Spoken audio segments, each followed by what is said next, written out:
Good day, Molweni, Sanibonani, Absheni. Welcome to another episode of Social Media Takeover Fridays, hosted by Walter Sisulu University.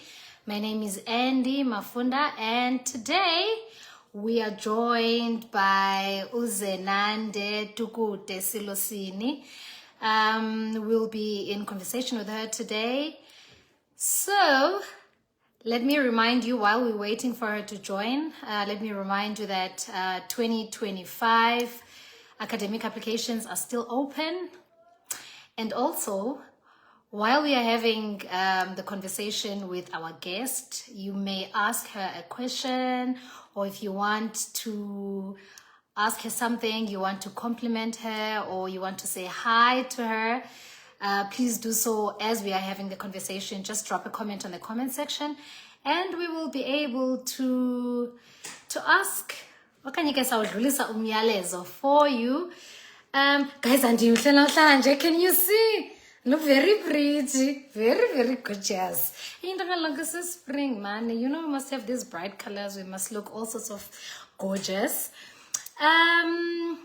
Anyway, shout out to everyone in the admissions and registration office in Mthatha, in Komani, in BCC, and at Ibika. So siyanibulisa, all our lovely colleagues at admissions and registration. We understand that it's a very, very hectic time where you are receiving quite a lot of inquiries for applications 2025. Anyway, like I said, today we have a guest, Zenande Tukute Silosini. Masijonge if she has joined us. Let's see if she has joined us. I can't see her. Zenande, what name are you using on Facebook? Because I can see there's a Atini that has asked to join. And if that's you, please just indicate on the comment section, Uti girly, that is me. Otherwise, we see you, Megan Brandt, Justin, I see you, Ngadisa, we see you, Atin, oh, that's you. Hi, Snesi Pomgeni. All right, then, let's get the show on the road. See you. All right, we are. Hello. Hi.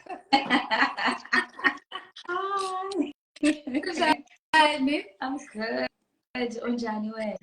I'm good. Thank you for asking. Welcome to Social Media Takeover Friday. Thank you. With me and my friend. You know, it sounds so nice when I always say, welcome to Social Media Takeover Friday with me and Mafunda.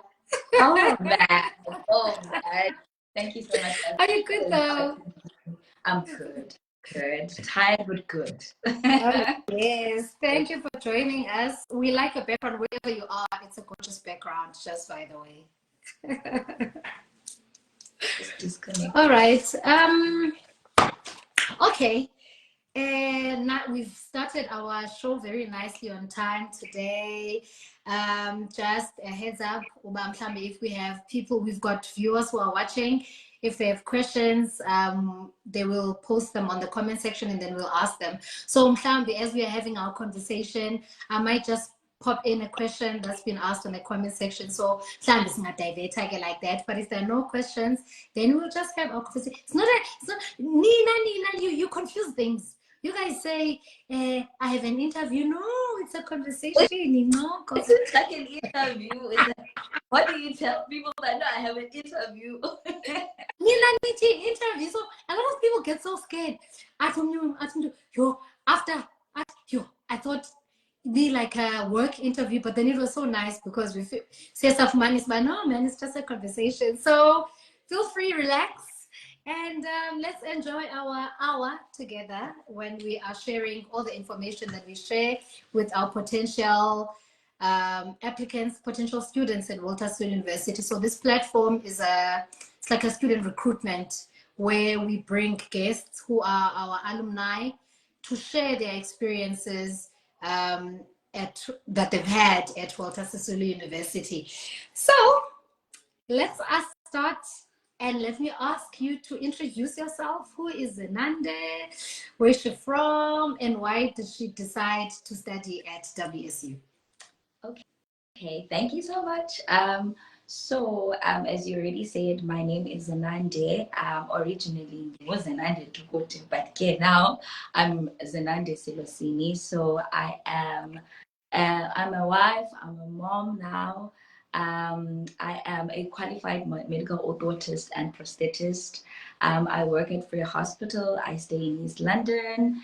I'm a daughter, I'm a sister, I am an WUSU alumni, like I'm everything that you can think of, but ultimately I'm a child of God, which is much more important.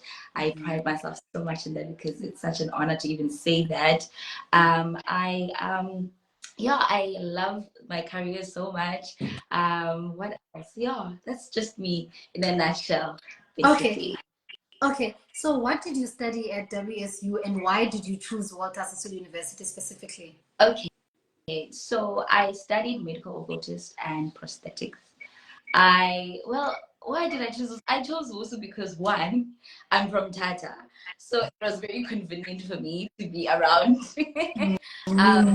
my own hood and stuff like that. But ultimately, I think growing up, we all knew that WUSU had a best health health program. So if you wanted to be in health, you wanted to be a WUSU.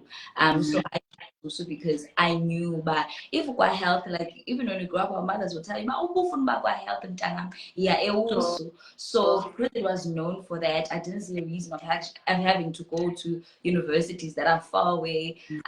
Whereas we have our own university that can offer the best within the programs that I wanted.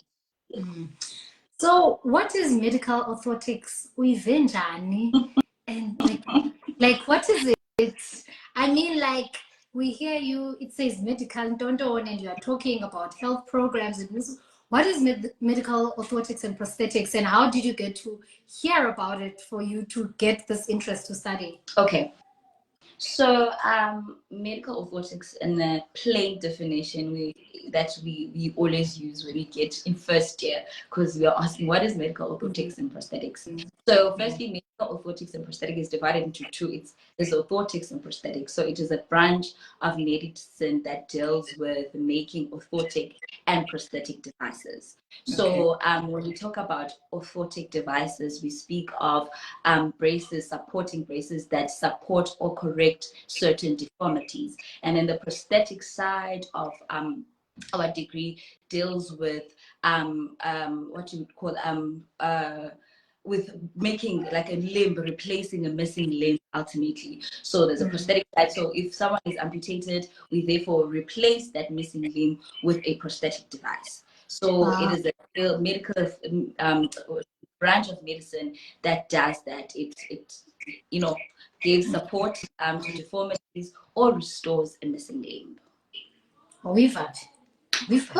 Yes, I'm always saying I always say my career found me, y'all, because when I applied at WUSU, I didn't apply for it. I don't want to tell you what I applied for, but it was within the health faculty. And I received a call, and I was told that there's this new degree and it is called medical orthotics. Would I be interested in doing it? I didn't know it, but I was like, okay, guys.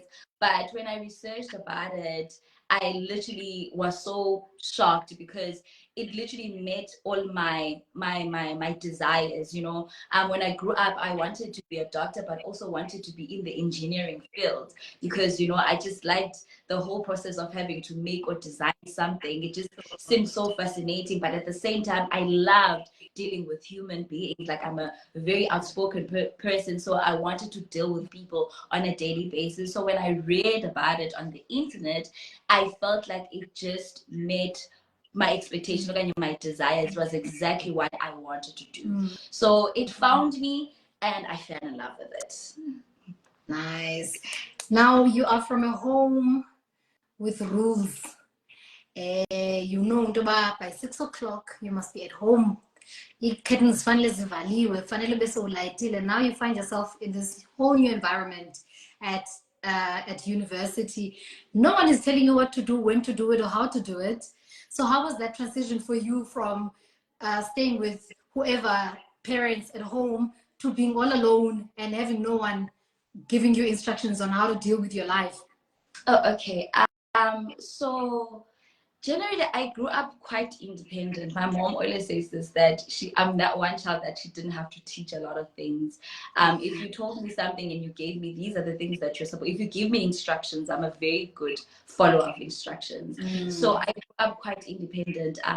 For instance, no one told me when to study. No one told me when to wake up to go to school. No one told me when to iron my clothes. Like, I grew up knowing that this is what I want to do. This is when to do it. This is way, like, I just set my own times and schedule. So because I was like that even growing up, when I got to university, it was ultimately just that, continuing with taking care of myself. I think the only difference that I got in university is that now I have to be responsible for my own finances. Is that if I'm given imali during the beginning of the month, I have to keep it till the end of the month, which was like a huge difficulty, because now I realize mid-month, but hey guys, I don't have money. Can you please give money, because I spent it recklessly, so in things that I don't even need. So I think that was the only difference or any difficulty that I faced.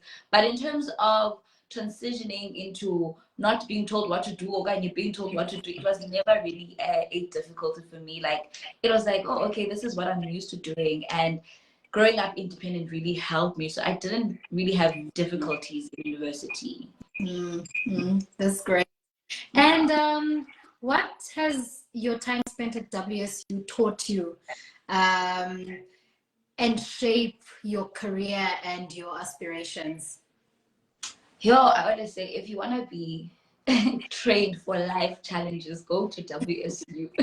And go to WSU during those times that you were there, because first of all, like, it was very difficult. I don't know, during the time I was there, we also had an issue with accreditations and so it was such a difficult situation to navigate, because now you are in a situation, you don't know how your future looks, you're not sure what's going to happen, but I know, being there and having the kind of lectures that we have that were so even during the time where things were not great, but they were so dedicated to their work and consistently making sure that they are doing their work and inspiring you. I remember not one day one of our lecturers even told us to leave or give up on our career. They were just consistently motivating us and just inspiring us to do and want more. And also, I think also just watching them pursuing their own academic journeys, it kind of also inspired us to know about, like, it doesn't end here. There's something beyond this. So for me, I'd say also trained me to know how to persevere also in life during difficulties. I do not just want to give up. I know, but no, if you stay in the course and you do what you're supposed to be doing and make sure that you do it to your best of your abilities, eventually things will come into order. So I think perseverance is one thing that I would say I took out of being a student at WSU. Yeah. And how has your career path been since graduating from Walter University? Oh, it has been very slow, but I'm okay with it. I'm okay with it, because also my life personally just took like there's a lot of change that happened personally. So however, now I think now I'm at a place where I'm like, okay, let's push career wise. So now I started working at Free Hospital in 2021. I've been there. I've been able to work.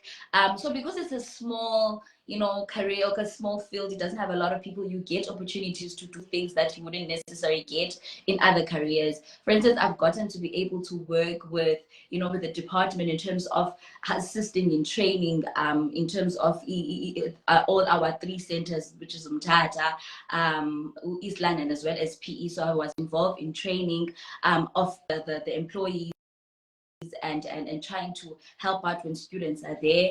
And then the second thing that now I'm doing, I'm involved in doing outreaches. So we do outreaches at least once a month. So I'm actually the one who organizes outreaches for East London Free Hospital, as well as I've been involved in doing career exhibitions. We had a career exhibition here in East London, and I was there to represent our field.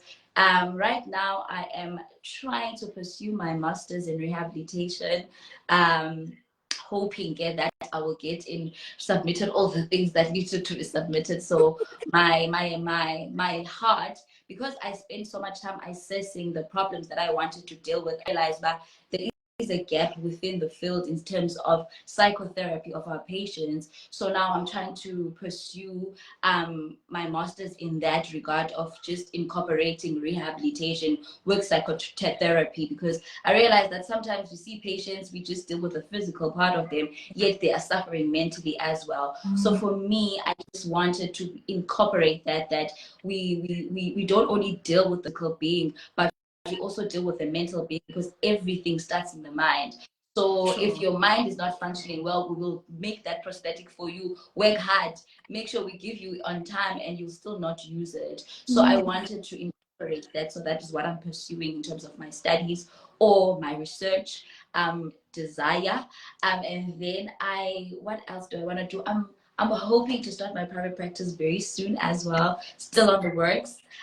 Also making sure that it incorporates psychotherapy and makes it a mandatory thing for patients to undergo in order for them to get proper treatment. So yeah, that's how my career is right now.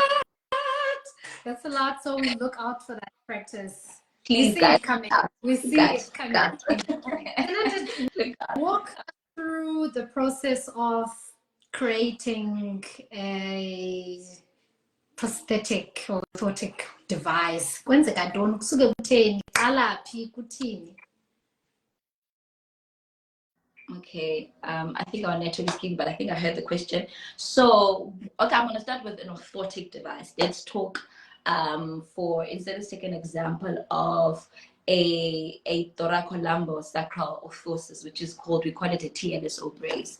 So in instances, a patient will present with what is called scoliosis, and then a patient will come presenting into the hospital or clinic, or is referred to you by a doctor that they are presenting with this deformity, and they require for you to make a custom-made orthotic. And usually with kids that are like under the age of 18, scoliosis is fixable, like it's correctable. So when you see a patient comes in, but I don't like, they have this curvature which is called scoliosis, you make an orthotic brace. So the first thing that you do, you assess the patient. You assess the patient coming in, making sure that you see whatever you need to see, and then you do the tests that you need to do, get to see how big is the curvature and everything like that. And therefore, after that, you therefore explain to the patient what you're going to do, because you can't just be touching a patient and they don't understand what's happening. And then you explain to them what you are going to do to them and how it's going to help them. And therefore, after that, we do what is called casting. We use EPOP bandages to kind of get a mold of the patient's structure, and therefore go work on it and correct it. So when you're casting, you kind of also try to apply the forces that you need in order for you to correct this particular deformity, which is scoliosis in this regard. So that is what you do. You go with your mold, the patient leaves, you therefore after that go to the back manufacturing side of things, you fill the cast, then you do whatever you need to do. We actually do what you call, you mold it using material called, we call it plastic, polyethylene or polypropylene. Yes, sorry. And then you use that material to mold this particular device according to what you desire.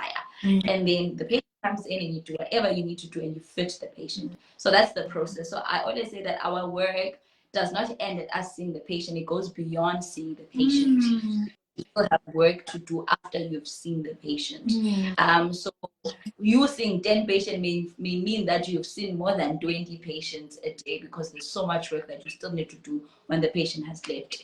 And then in coming into prosthetic design, the patient comes with an amputation, let's say below knee amputation. First thing, you assess the patient. Obviously, very important to assess the patient and if the patient is ambulating, or they are using a wheelchair. If they are wheelchair bound, you also motivate for them to start using crutches, because it's better for them to be using a power, because sitting in the wheelchair loses some sort of energy, and these prosthetic devices, you need a lot of power and energy in order for you to use them. So process casting, POP is our brand. It's like 7 every day. We make sure there's not a day you go to and you do not cast a patient. So you cast a patient, you go through the process, and you do what is called laminating. So we actually make these prosthetic devices. I want people to know, but we don't take legs off the shelf. No, guys, we make this leg. Your leg is my leg, so we have to make it. That's why it's called custom made. It's custom for you. It is particular to you. And then you feed the patient. After feeding the patient, you therefore train the patient on how to use the device now. So that is my day-to-day job, essentially. No depending way. on what I'm doing. Yeah. You know, just from listening to you, all 3 degrees. And I wanted to be a doctor and an engineer coming together. Duh. Sure, I'm listening to you talking about, so now you have to know human anatomy or physiology, but also there's the engineering side of things. Yes, there is that side of things. What? Yes. No, so, yeah. like okay, this is good. So I know about medical orthotics and prosthetics is not a commonly known qualification. Yeah. You know? Yeah. What are some of the misconceptions around the qualification itself that you'd like to debunk? For example, when someone asks you about what do you do, can again the orthotist, like, and then like everyone knows. And even to add on what I'm asking, you just said now,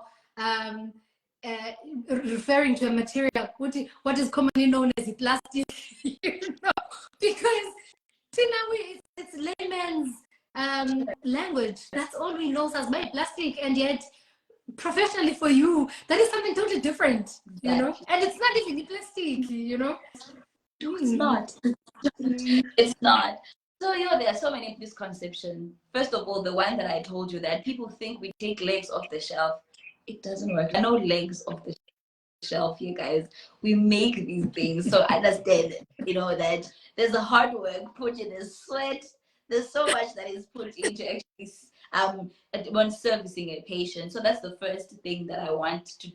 People should understand that when you come into the field, you are coming here to make things for people, like you are manufacturing things for people, make assistive devices for people. So that is the first thing.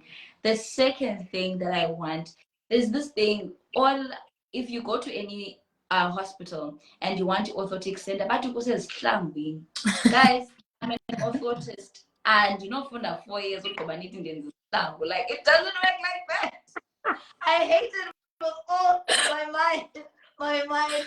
So that one, there is another part of our job which is done by an OFT, which are called the orthopedic shoes. That is done by another person that is trained for a certain period of time. So not all of us, they actually make shoes. For instance, I don't even know how to make an orthopedic shoe. No, there's another person who does that particularly. So another thing, misconception is that we don't make shoes, y'all. We dare make shoes. Essentially, those are the two things that I just want people to remove them in your mind. They are not that. Leave them. It doesn't work like that. What else though that I found out? But those are the two that always really just irritate me. But because people come with an expectation that, lens. I'm like, where in the shelf? There's no leg here. I have to make a leg for me. So I just wish that other health professionals would understand and actually explain, so that expectation of the patients could also be, lowered in a way, and understand. But this is a process. It's not a thing that you go and take and then it's a process, and it requires a lot of you also as a patient to be invested in, because I also think some people think these devices will function like robotically. There is that robotic side of things. It can be, in the advanced world, but here in South Africa, we don't have such. So whatever device we are making, it requires your muscle power and everything like that. And secondly, I do not make shoes. Okay, that's a piv for you. The shoes part It is a piv for you. And you're just like, how? I studied so hard. Oh no! So it's like, so basically, in essence, what you're saying is, it's not like going to a shop and saying I'm a size 32 and therefore those are the pants that I want. It's like going to a designer and saying, this is what I need, make it fit my body, type of thing. Exactly. Exactly. And sometimes you don't even know what you need. You just like, I have this issue, and then I tell you what you need, to make it easier and stuff like that. So yeah. So that's what misconceptions. Let's know those ones. I really want to clear them out. If someone So what does a normal day look for you at the office? Oh, you're on mute. I think you've muted yourself. Okay, am I back? That's fine. Sorry. Good. So a normal day, it's waking up, going to work, and getting to work, and seeing a patient, and seeing a patient with either orthotic need or prosthetic need, depending on the day. Like, we don't have a day where we like, this is orthotic day, this is prosthetic day. Like, you go there according. So some patients that we have, they are walk-in patients, but we also have inpatients which are within the hospital. So your day could look like seeing a patient within the orthotic center, or you actually to see a patient within the hospital, depending on whatever assisted brace that they need within the whatever situation that they're in. So yeah, so that's your day. Okay, in cases where it's prosthetic, we always require patients to come to the center because it requires a lot. So yeah, that's my day. It's either like, I wake up, go to work, I have to see patients, it's casting, working on casting, and then beyond casting, I have to go to modification and modify whatever cast that I've made, and then from there actually making the device, which is either you are molding or laminating, whatever that is. Sure. Yeah. Okay. Are there any memorable projects that you're a part of, as a student at WSU, that you'd like to share with us? Oh yes, the first time I made a prosthetic limb, I'll never forget that day.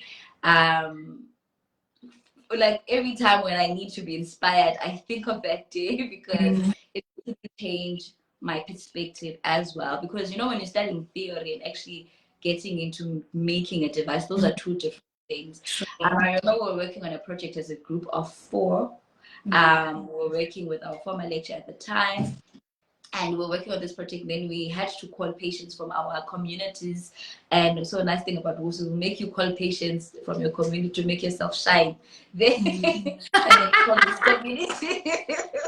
And then we had this patient that was, she was a female.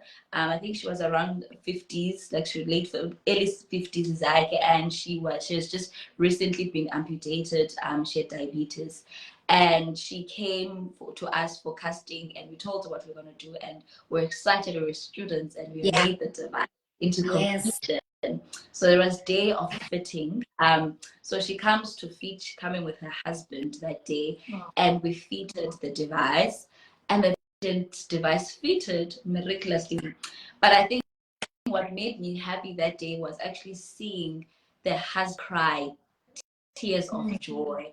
And to us, he was just expressing how he thought that his wife's life had just ended, that he didn't think there was anything beyond her wife being on a wheelchair, and just her, like him seeing his wife walk meant everything. And he was just like, it was also, you know, like it's just a big deal. So that day for me, I felt like I made a difference. I made a difference in someone's life. And for me, that project was so impactful, and I'd forever remember it because I impacted. True, true. Yo, yo, that is, yo, that's amazing. That's amazing. I'm sure it also affirms, Indoba, you are actually in the right field. You're actually doing something right. Yeah, you know? it really does. It really, really does. True. Do you have any lecturers whom you hold dear to your heart, who made such an impact to your life that you say, yes, as difficult as life may have been, these people or this particular person really made a difference in my life? Oh man, I feel like now it's like I'm gonna be like, but yeah, it's fine. But I always hold dear 2 lectures in my life. One, actually three, no, three. Also, I like all my teachers, guys. Disclaimer, I like you all, guys. But I just feel like these made, like, they really impacted me. So I will have, I think he's the current HOD right now, Mr. Mdozana. I don't think he knows this. But that guy academically inspires me. Like, I do not sleep wanting to pursue masters and PhDs because of him, because he brought, you know, so much inspiration. And I remember meeting him the first time, and I remember at that time I was going through a lot as well. And I spoke to him, and he was just telling me his backstory of where he came from. And to see him today and what the things that he does, okay, the positions that he's in, it really just inspires me. Okay, it makes me understand that whatever he said on the time that I needed to hear it, like it just made so much difference in my life. So academically, he's my inspiration when it comes to our field. Does the basically inspired column design. Then then there's a second lecture that I'll always hold dear into my life, which is a former lecturer of SWSU. He's not a lecturer, is Mr. Zenande. He has his own private practice. So that one impacted me holistically speaking, academically, practically, and just in terms of passion. One thing Mr. L will always say when he speaks about the field, he'll speak of passion. I remember when I even told him that I wanted to start my own private practice, he asked me a question, Zen, does you wanting to start a practice make you not to sleep at night? That I was like, yes. He was like, if it does that, then do it. So he's a passion driven person, and for him, I think whatever he's been able to achieve is because of the passion that he has for his work. And for me, that really inspires me to see people that literally you know, they pursue excellence, in pursuit of excellence, like they really do. So I really hold him in high regard as well. And lastly, Dr. Kolosa, guys, that man, Dr. K, Dr. K, that man believed in me so much. The people that I know, I like when you were like, even when you're doubting yourself, but you just like, when I look back, I know the people that believe in me, even in times where I felt like, I'm just rolling because I'm here. But he believed in me, believed in us as well as a group. Just like that, you guys, I said for excellence and stuff. And I remember when we graduated, he said, he's literally waiting for me to wear the red gown. Look, so he was like, I can't wait for you to wear the red gown. Just having someone who's like, bruh, I see with you this achievement, but I know you can do beyond that. So for me, I think my lectures have just been an inspiration, and all of them, because even Mr. Mduzana believes in me so much. Sometimes I even so scared when I speak to him, but this is how he sees me. So it's just like amazing to have lectures. I think because our field is so small, they get to know us personally, so, and that just inspires beyond you can even say in words. So those are my 3 inspirations. Yeah. You know what, in this segment of our conversations, I always wish that these people would just log in, and then log out, because even I just about cut, and we always refer them. You're like, no, go back, go watch the live. It's I'm demand. I didn't say this, you know. So it's always nice to hear positive things, such beautiful things that are being said about people, and it's always nice when you say it in such, when they're still able to hear us, you know. But okay, this is the impact. But this is the impact. Oh, this is so nice. Thank you so much. Now I know we were talking about the skills that one tends to like have as a student. I know like previous guests would be like, yo, life was like, you will never be able to deal with life. You echoed the same thing in Dobanangaba. You don't regret your time spent at Wusu, because Wusu prepares you for life, you know. So my question to you is, currently or in your career, what are some of the challenges that you've faced and have overcome with the skills that you have gained at Walter Sisulu, or can you using the skills that you have gained at Walter Sisulu University? I'm not sure about overcoming, but it's one of the or maybe facing, not necessarily. Maybe say facing, because I'm not sure if I'm overdoing it. Currently, in the field, I think because it's a very old career, but I think it was predominantly white. So it's you get into the field and you see that, first of all, your assistant is a male, and beyond being a male, he is a male of color, like he's white. So now having to get into a position where you are actually above them in terms of ranking academically, it gets to be a bit challenging to even ask for assistance, or to ask them to actually do their job, because their job is to assist you. So it gets quite difficult to like give instructions in such cases, because first of all, you feel like it's like you don't belong there in a way. So I think in terms of saying I haven't overcome it yet, but the fact that I studied at WSU with so much difficulties, and it, every time I just want to quit and just, you know, just like call it quits, I just remember, Oba, no, but I've had something even more difficult than this.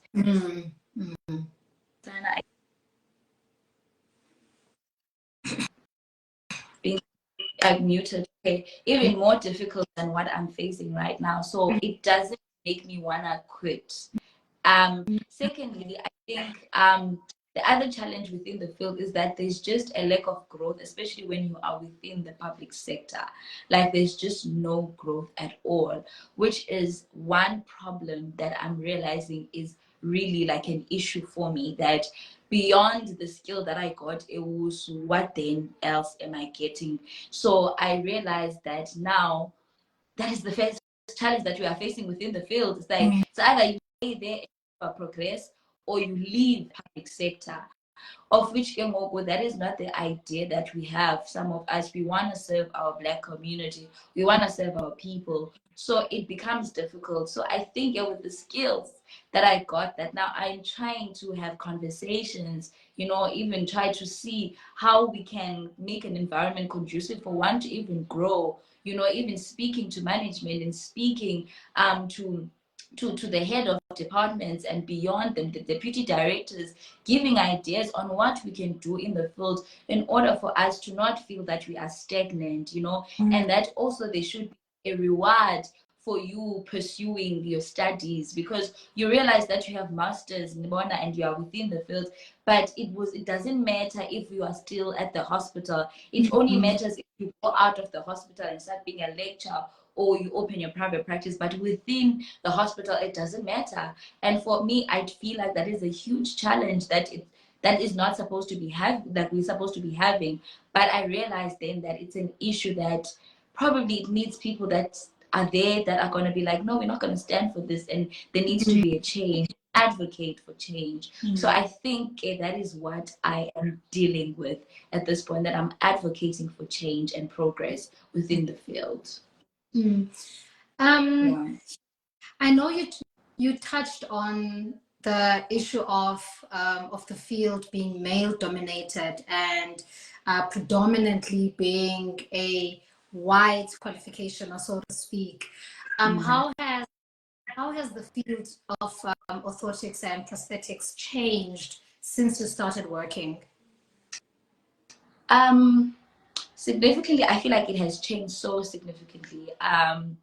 For instance, I with a group of us coming from Ewusu, we are all black. We didn't have any person of color. So firstly, that was a plus, and secondly, there were more females. But I still realized that within the group that is from Ewusu at work right now, I'm the only female who's permanently employed. So as much as it has changed, but there's still those things that I think the hospital still does prefer males than females in a way. Because it's a manual work. I do get why, but I don't think there's things that females can't do. Like, I feel like we are able to do things. So I think it has changed in terms of, okay, there has been more black people working, black young people even, because predominating now ONPs are young people who are vibrant, who want to work, who want to, to make a change in people's lives. So I think it has changed here and there, but we are getting there. It's very slow, but it's there.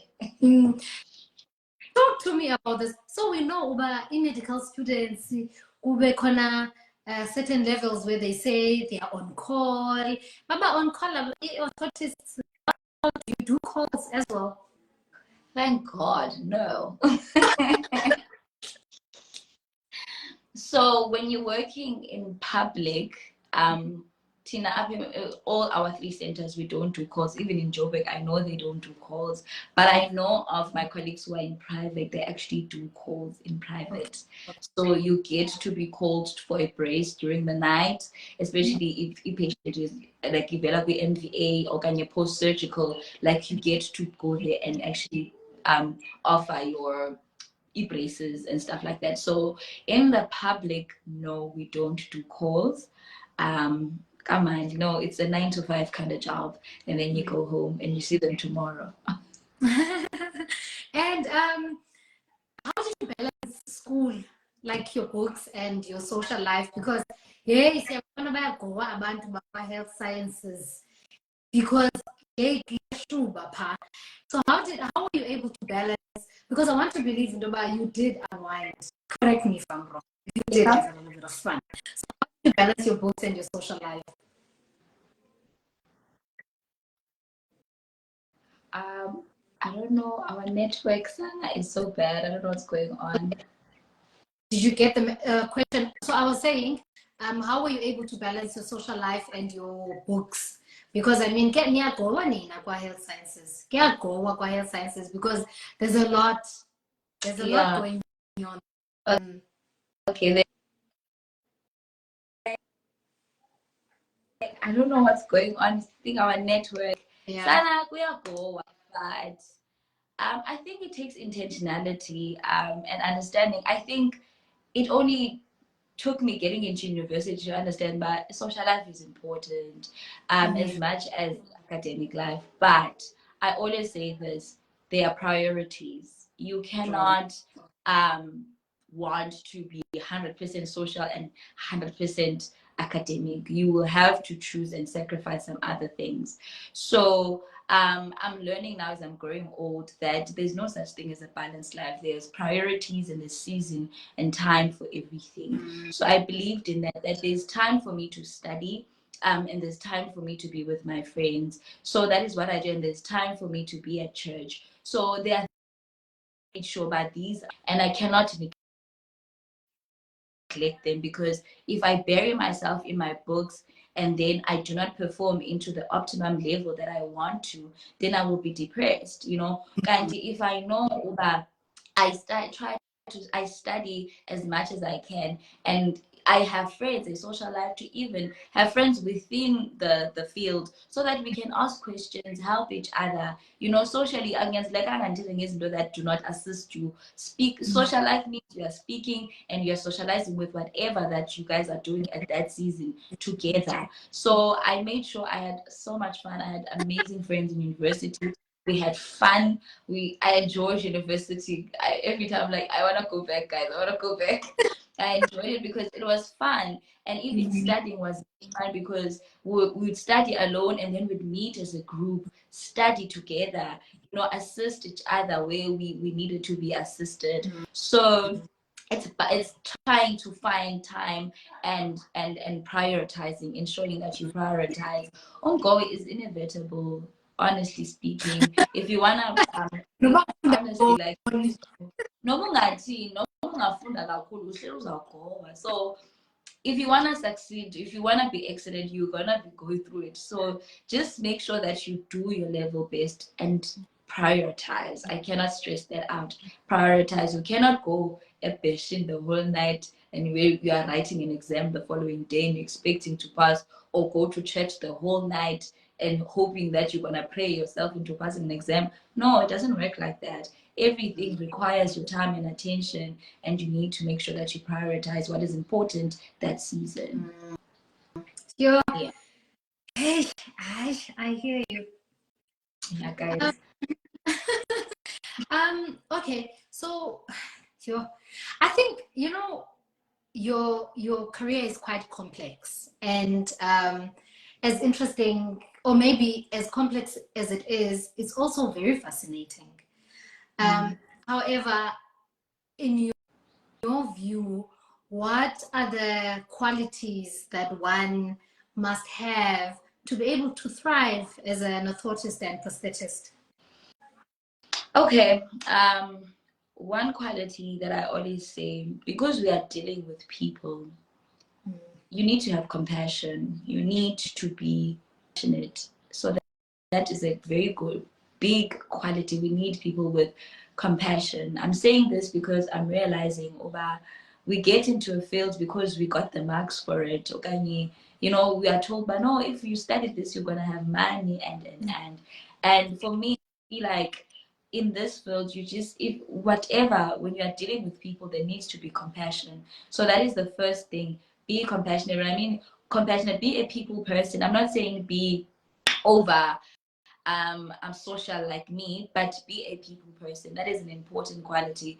You will thrive. And the most other important quality, be willing to learn, have some sort of practical skill, and be willing to get your hands dirty, shame, in this career. Like, if almost why you don't want to get dirty, you just want to be clean and stuff, don't come here, because after we get dirty, it's pop every day. So that is a quality that you need to have. But be a person that is willing to use your hands, you know, and kind of like want to help people. So compassion, being a people person, and having some sort of practical skill, or having a desire to do something practical.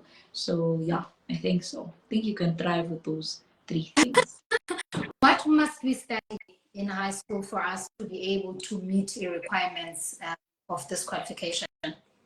Okay, I'm gonna talk about WSU. I don't know about in the universities, but WSU, because I'm advocating for WSU.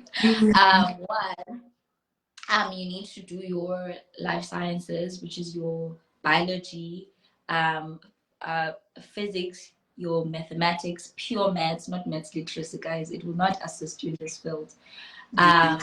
Ezinye izinto ke, your languages are important, of course, but at least have a minimum. I think the levels have increased, because according to what I had at the time, it was at least a minimum of a 50% and above, but now it's actually a minimum of level 5, which is 60% and above. So those are the important thingies, subjects. Because I'm saying pure maths, because even when you get to university, you will start doing maths first year, you will do your physics in first year, which is called mechanics. So you will do things. Also, it's an advantage if you also do engineering drawing, because we actually do that.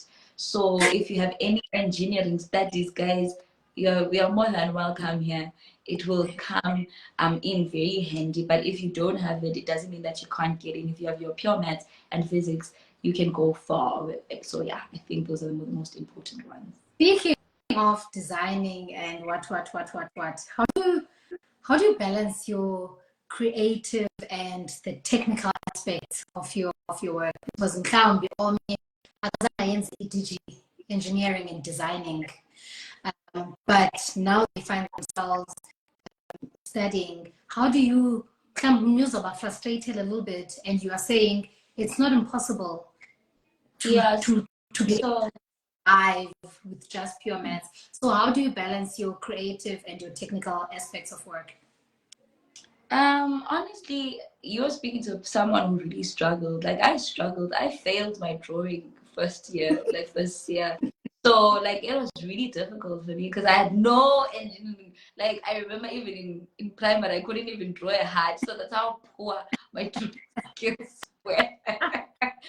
How poor my drawing skills were. But I think because I had the belief that, guys, I'm not there to draw legs, I'm there to make legs. So I was actually willing to learn and pass and move on with but it can be frustrating. I do not want to lie. It can be really frustrating, especially as a first year student, probably who has been doing well throughout your high school life, and then you get here and you feel like there's this thing that you can't do. It becomes very, very difficult. However, ask for help. I think my biggest mistake when I got first is that I didn't ask for help. Ask for help from people that know. There's always going to be that guy at Klasini who knows how to do it.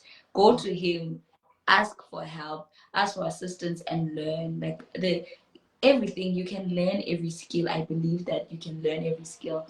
So asking for help is an important thing. Even in the field, you can ask for help. Like you don't have to do everything. You can ask for assistance. It's okay to say, but oh no, I know I can do this, I'm good at this, but I'm not good at this, can you help me with this? Like it's not something that is frowned upon. Just it doesn't make you less of a professional just because you're asking for help, because at the end of the day, our part is to give a patient the best device. So us, your pride needs to go down, but ask for help. It will be difficult, it will be very challenging. You may take longer than other people to do things, but it is doable. It just needs your time and patience as well. Sure. What do you say to someone? I mean, you really touched on something quite significant earlier on. You spoke of lack of employment for graduates, particularly in this field. So it seems like it's quite a small field that really needs to be penetrated so that opportunity open up for our graduates. Maybe also then we can have this big noise about the qualification and the profession itself. What do you say to a student maybe in their final year, already in the journey, studying as a medical and prosthetic at WSU, maybe as a word of encouragement? Sure. I'm actually speaking to one of the students, and I know it's daunting to be a final year. I remember when I was in final year, I was just so stressed out. Like it was just so scary to think about. I don't know where I'm gonna go next year. Like I don't know what will happen with me. But what is important, I would say, you know.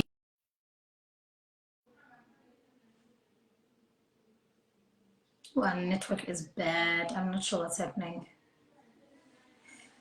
Our network is bad. Zen, can you still hear us? No ways, no ways, no ways. I wonder what's happening. Okay, maybe let me just remove her and add her again. Yeah, let me remove her and add her again. Oh, I'm not sure what's happening. I can't see her on the guest list anymore. Okay, maybe let's just give her a minute to try and connect again. I wonder what's happening. Guys, kwenzekani East London, why do you not have network? I know the weather was bad. Is it still bad? Because no, I can't see her. Okay, maybe let's just give her a minute to see if she'll be able to join us again. But if she's not able to join us, then we can just conclude our live. But guys, in the meantime, while we wait for our guest to rejoin, guys, in Vilemos, you have gained quite a bit as far as medical orthotics and prosthetics is concerned. It's something that you may look into. It sounds like such a fascinating and interesting qualification. So if you have, oh, there we go. I think she's back. Yes, I think she's back. So guys, can you apply? Don't wait until the last moment. Applications close. Applications close at the end of October, and for non-South Africans, applications close at the end of September. If you're a non-South African and you would still like to apply as a student at Walter Sisulu University for 2025, applications for you close at the end of September. Our guest is back. Yes, guys, I'm so sorry. I don't know what happened. My phone overheated. What matters is that you're back and you are still talking to us about, you're still actually talking to a final year student, giving them a word of encouragement, considering that there are so many challenges outside once one has. Oh, okay. I was still saying, but it's very daunting to be a final year student, and I understand I've been there where I'm just like, I don't know where I'm gonna go. I don't know what's gonna happen for me. But I always say that there are options, and it's possible to go further in the field. It's not like entirely possible, because I was even looking back to my colleagues from varsity, that most of them are in places, whether they're in private or in public, or they even went on and pursuing his studies, but they are somewhere. Someone is somewhere. So what I will say is that make sure that you not imprint yourself, man. Wherever you go, if you get an opportunity to go to Frey Hospital, perform at your maximum level. Let people know you. Make connections. Speak to people. Make yourself known. Do not be quiet and be in a box and think that employment will come to you. It doesn't work like that. It takes you putting yourself out there, and exposing yourself to things. And that the other thing I will also just motivate people to do is that further your studies. If you do not know that you're going to get a job next year, apply for your master's degree. Make sure that you further your studies, because there are opportunities also, not just being within the field, but also within the academic journey of things.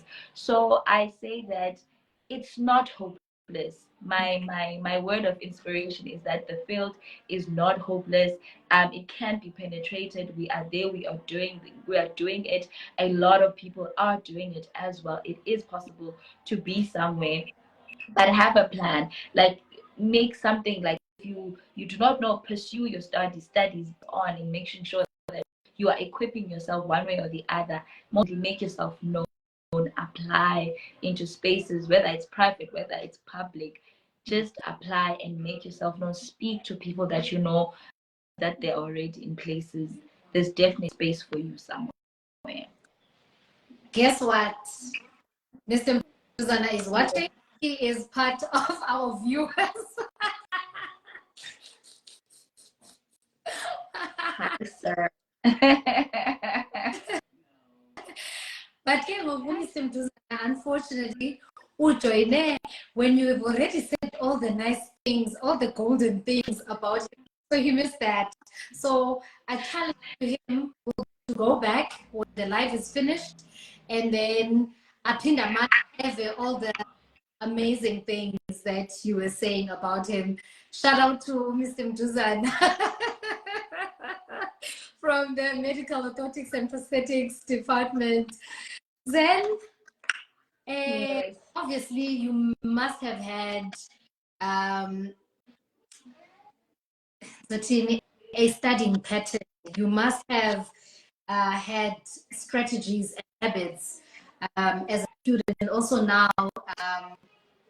in the workspace. What are those habits that you've had that have helped you in your career, that have also helped you as a student, that may be able to help someone who's going to be writing their final exams, whether as a final year student at varsity, or maybe someone who's going to be sitting for their grade 12 final year result? I mean, final year exams. Okay. So for final years, I'd say my strat. Okay, let me just give you my study strategy, how I worked in varsity. So just for also people that are not final years who just need to understand how things made it easier, because I think it made things easier for me in a way. So every day I would go to class, maybe we come back at 4, 4:30. I'd come back, rest. I think also I found out what works for me in terms of time. I realized that I'm more nocturnal, like I work best at night than during the day in terms of, I get more information when everyone is sleeping and quiet. I worked better. So I came back and rested and woke up at night and studied. Then I made sure that every time during exam, before like that week of exam, I made sure that I met with people. Like we had a group with my friends where we came together just to navigate what we know, where we are, and most importantly, if there are past question papers, we were going to use them and actually try to answer those questions. I'll do it myself, and I'll go further and even strategize with a group of people that we used to study with. So the strategy is that I'll say find your best time, like find the time that you are at your optimum level or at your level best, everyone, so that it works. Because I cannot tell someone to wake up at 12 and study like me. Like I that it worked for me during the day. I knew it was dragging. During weekends, I knew if I'm not productive or sleeping during the day, I will not be able to study well. I only work best during the night and stuff like that. So also finding those things, but when is your best time? Where do you function well? That is very important. It's a strategy even for your life in general, about where do you do things best. Even at work, you need to understand, okay, I'm here 9 to 5. If I'm studying, how can I make this work? When I come back from work at 5 or at 4, I probably do whatever I need to do. I rest and I wake up and study. So I think a strategy that you need to find yourself, like understand yourself, understand how you function, and like what you call on that strategy, on terms of if you are a person that works best during the day, do that. If you can, if you're that works best during the night, do that. So I think just find a conducive time for yourself and make use of it. All right, drawing closer to the end of our conversation, what are your last words to the Walter Sisulu University community, and especially those who wish to join the WSU family in 2025? That says good, but but I want to say that everyone, anyone who wants to join, I think it's one of the best schools. Fortunately, also my husband studied at WSU, so we are for WUSU. Every time anyone asks us, where do you, we say, go to Yes. WSU. One, as I said, like it really trains you for life. Like it makes you to be able to withstand a lot of difficulties in life. That training, that hardcore training in whatever field that you're in, it makes you to be able to withstand life. So I'd say that it's important. Like you can join, guys. It's good. Like it's really good. I really appreciate, especially in my field. I think because it's a small field, and we were known intimately by our lectures. They really inspired us. They were able to push us. They were able, to kind of like see us and understand us in our different forms. Also that, there's a lot of inspiration found within the field. And also there are a lot of people that are successful that studied at WSU. So why don't you want to be part of it? Join. It's impossible to excel, because I know Umtata, we look down at Umtata, we don't want to stay in the Eastern Cape, but I do recommend studying in the Eastern Cape. I do recommend getting a skill and going to going out there, you know. I'm not comparing schools, but we usually compare it with my husband and say that if you studied at WUSU, you know practical more than theory. And that is most important, that within your field, know the work more than you know the theory to the work. So I'd say anyone who wants to join, know that you'll be challenged very much, but it is possible and you can pursue the excellence that needs to be pursued. She says, WUSU is the best. Guys, our blood is black, white, gray. If you've been at WUSU, you know exactly what to do. Trust me, you want to be an alumni. Trust me, you want to have studied at WSU. I don't think there's one guest who hasn't said they would not take their experience at WSU for anything, because like you put it, it really sets you for life, you know? Yeah.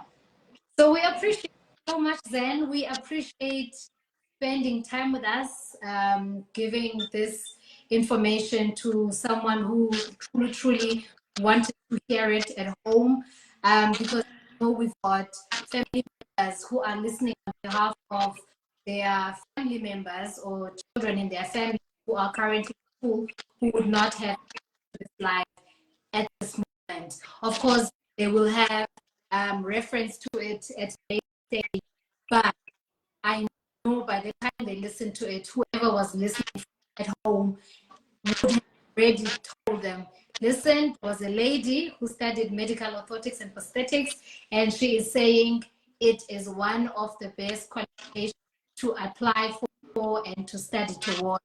So Zen, with all of your hard work that you're doing, with all of your community engagement endeavors and your professional work and your aspirations for a practice, we really say we see you, and we wish you all the best, you know. And in true WSU culture, we want to say to you, to infinity and beyond. And thank you so much. Thank you so much for inviting me. We look forward to seeing you next week as we bid farewell to our guests.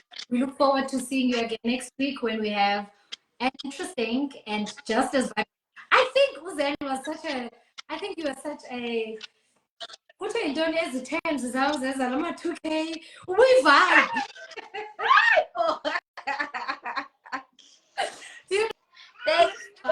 Thanks, sister. Thanks.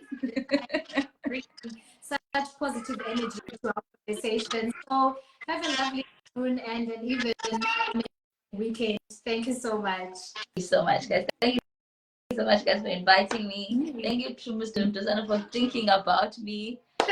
Yeah, thank you so much. I appreciate you guys so much. It's such a pleasure. Bye. Bye.